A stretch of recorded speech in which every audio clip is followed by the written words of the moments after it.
त्यसरी नहेर्नुहोस् न, मलाई लाज लाग्छ। उनी लजाउँदै बोले। अनि यो लाज कहाँ लाग्छ नि भन्दै मैले आफूलाई उनीतर्फ सारेँ। मलाई थाहा छैन, तर लाग्छ। यसरी नहेर्नुहोस्। उनका नजर झुके। ठिक छ त, म हेर्दिनँ, तर मलाई लाज लाग्दैन। म बेसरमी छु, मैले भने। होला चाहिँ।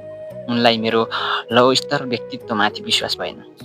मेरा आँखामा हेर त, आफूलाई देख्छौ भन्दै उनको चिउरो उठाए। उनी मेरो आँखामा हेरेर मुस्कुराए।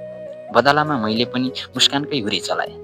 अब मुटुले म्याराथन दौड सुरु गरेँ। हो रहेछ, उनले भनिन्। मैले हजुरको आँखामा मैलाई देखेँ। अब मलाई अझै गहिराइमा पुगेर हेर्न मन थियो। यी आँखाको लिस्नो उक्लिएर मुटुका चोटा कोटा टेकेकी तिमीलाई अनन्त गहिराइसम्म पुग्ने छुट छैन, मैले भने।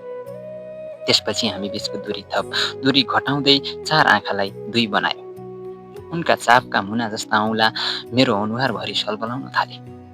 मुग्ध भएर मैले आफूलाई उनी सामु समर्पित गरिदिएँ। उनका औँलाहरू यति बेला मेरा आँखाका चेपचेपबाट सुस्तरी भित्र घुसिरहेका थिए। प्रेमको एउटा नवीन इतिहास लेखिन खिर्सा तयार हुँदै थियो। हेर्दा हेर्दै मेरा 2 आँखाका नानी उनका हत्केलामा कप्लक्काएर बसे। उनका आँखा तिनै आँखामा मन्त्रमुग्ध हुँदै थिए।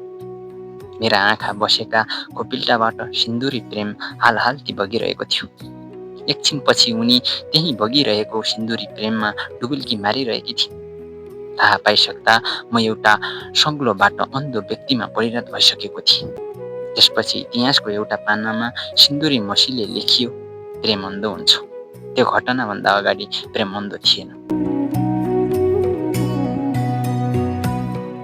साथीहरू, कस्तो लाग्यो? जस्तो लाग्छ त्यस्तै कमेन्ट छोड्नु होला।